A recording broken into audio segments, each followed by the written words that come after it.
Good morning, students.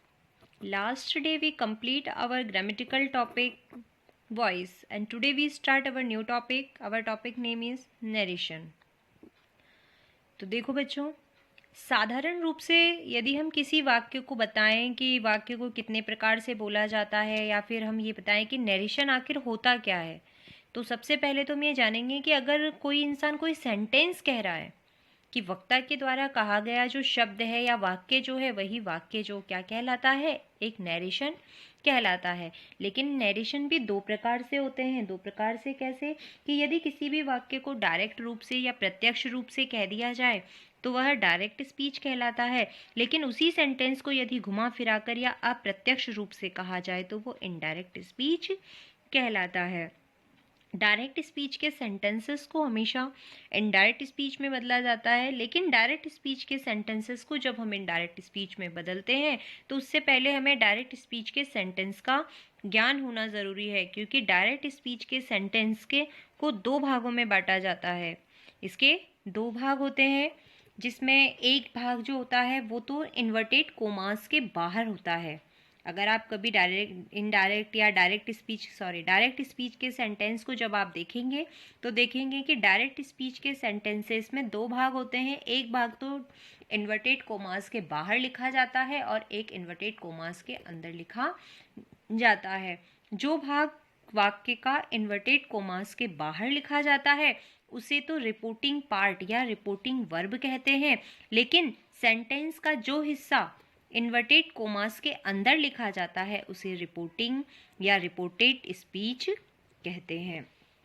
अब reported speech और reported verb की जानकारी होने के बाद हम डायरेक्ट स्पीच के सेंटेंसेस को इनडायरेक्ट में बदलते हैं, लेकिन उसे बदलने के लिए हमें कुछ सामान्य से नियम जानने होते हैं।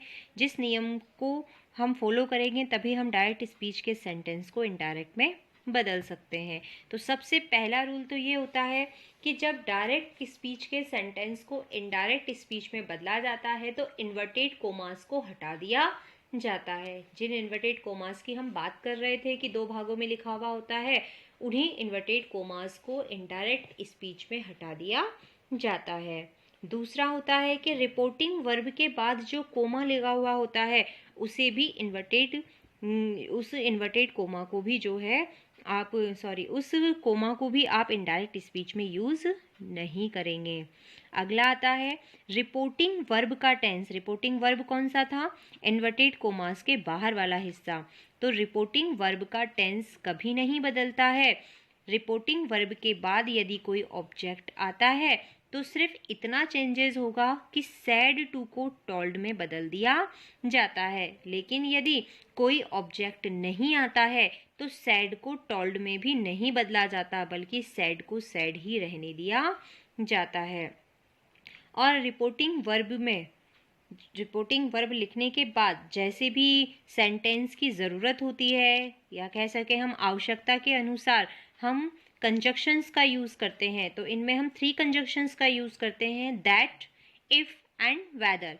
लेकिन इफ़ और वेदर जो है वो आपके इंट्रोगेटिव सेंटेंसेस, WH सेंटेंसेस में यूज़ किया जाता है, लेकिन मोस्टली जो कंजक्शन हम यूज़ करते हैं वह है हमारा दैट कंजक्शन का यूज़ किया जाता है। जैसा कि अभी आप देखिए, पहले आपको ये समझा दिया जाए कि रिपोर्टिंग वर्ब और रिपोर्टेड स्पीच क्या है।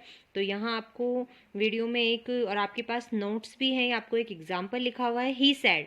इसे आप देखेंगे, ही सैड इन्वर्टेड कोमा से बाहर लिखा गया भाग है और ही सैड के बाद कोमा लगा हुआ है। तो सबसे पहले तो ही सैड क्या है? रिपोर्टिंग वर्ब है। इन्वर्टेड कोमा के अंदर लिखा हुआ है I am going to Kota. तो ये I am going to Kota inverted comma के जो अंदर लिखा हुआ है वह रिपोर्टेड स्पीच है। अब जब हम इसे चेंज करते हैं किसमें? इनडायरेक्ट स्पीच में, तो ये वाला जो कोमा लगा हुआ है सेट के बाद उस कोमा को भी हटा दिया जाएगा और ये जो इन्वर्टेड कोमा है उन्हें भी हटा दिया जाएगा। सेड के बाद कोई ऑब्जेक्ट नहीं है, इसीलिए सेड को सेड ही रहने दिया जाएगा और दैट कनेक्टिव लगा दिया जाएगा। ये सामान्य से नियम थे कि डायरेक्ट स्पीच को इनडायरेक्ट में बदलते समय कोमा और इन्वर्टेड कोमा को हटा दिया जाता है, और यदि सेड के बाद कोई ऑब्जेक्ट आया है तो सेड को टोल्ड में बदलेंगे, अन्यथा सेड को सेड ही रहने दिया जाता है और दैट कनेक्टिव लगा दिया जाता है। लेकिन इसमें जो हेल्पिंग वर्ब के चेंजेस हैं, उस हेल्पिंग वर्ब को के चेंजेस को आप तब तक नहीं कंप्लीट कर पाएंगे जब तक कि आपको भेजे गए जो रूल्स हैं, जो टेबल्स हैं, अगर आपने वो लर्न नहीं की है। बिकॉज डायरेक्ट स्पीच के सेंटेंस को इनडायरेक्ट में बदलते समय यदि वर्ब की फर्स्ट फॉर्म या वर्ब की फर्स्ट फॉर्म में एस या ईएस लगा हुआ है, तब आप उसे वर्ब की सेकेंड फॉर्म में बदलेंगे। डू डज या डू डज नॉट वर्ब की फर्स्ट फॉर्म को did not plus M V first में बदला जाएगा। Is am are plus M V first plus I N G को was were plus M V first plus I N G में बदला जाएगा। Has have को had में बदला जाएगा, main verb as it is यानी कि थर्ड फॉर्म ही रहेगी।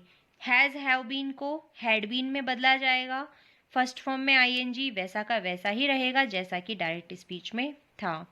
मैन वर्ब की सेकेंड फॉर्म को हैड प्लस मैन वर्ब की थर्ड फॉर्म में बदला जाएगा।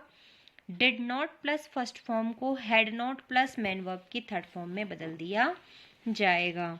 Was were plus main verb की फर्स्ट फॉर्म आईएनजी को had been plus first form I N G में बदल दिया जाएगा। विल को वुड में बदल दिया जाता है, शैल को शुड में बदल दिया जाता है, कैन को कुड में बदला जाता है, मे को माइट में बदला जाता है। इसके अलावा जो भी आपके मॉडल्स हैं जैसे कि मस्ट, वुड, शुड और टू, डेयर टू, इनके साथ यदि मैन वर्ब की फर्स्ट फॉर्म आती है तो इनमें कोई चेंजेस नहीं होता है, सारी मॉडल वो का वो ही यूज़ की जाती है और मैन वर्ब की फर्स्ट फॉर्म को एज इट इज़ लिख दिया जाता है। तो ये टेबल आपके पास है, इसे समझाने की ज़रूरत नहीं है, आपको इसके पीडीएफ भेज दिए गए थे। इससे आप जब इसे लर्न कर लेंगे तभी आपको वो सेंटेंसेस समझ में आने लगेंगे। साथ में आपको एक और टेबल जस्ट और भेजी थी जिसमें लिखा हुआ था कि समय यानी कि टाइम एंड सिचुएशन, समय और स्थिति, टाइम और सिचुएशन की जो कुछ शब्द हैं उनको बदलने के लिए भी नियम है। यदि डायरेक्ट स्पीच के सेंटेंसेस में आपके दिए गए 14 वर्ड्स में से अगर कुछ आता है तो इसे हम इनडायरेक्ट स्पीच में इन शब्दों में बदलते हैं, जैसे कि एगो को बिफोर में, कम को गो में, here, there, just, then, now, then, this, that, these, those, thus, सो।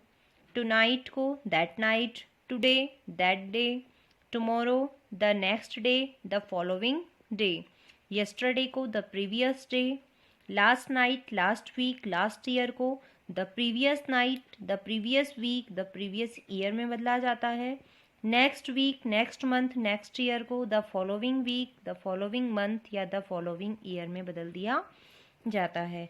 तो ये थी टेबल, ये टेबल आप सबके पास है, पहले आप इसे लर्न कर लेंगे और नेक्स्ट जो हमारा वीडियो होगा उसमें हम इस टेबल से रिलेटेड जो हम सेंटेंस जिन्हें डायरेक्ट स्पीच के सेंटेंस को जो इनडायरेक्ट में हम बदलेंगे उसके बारे में हम सेंटेंसेस को नियम से पढ़ेंगे।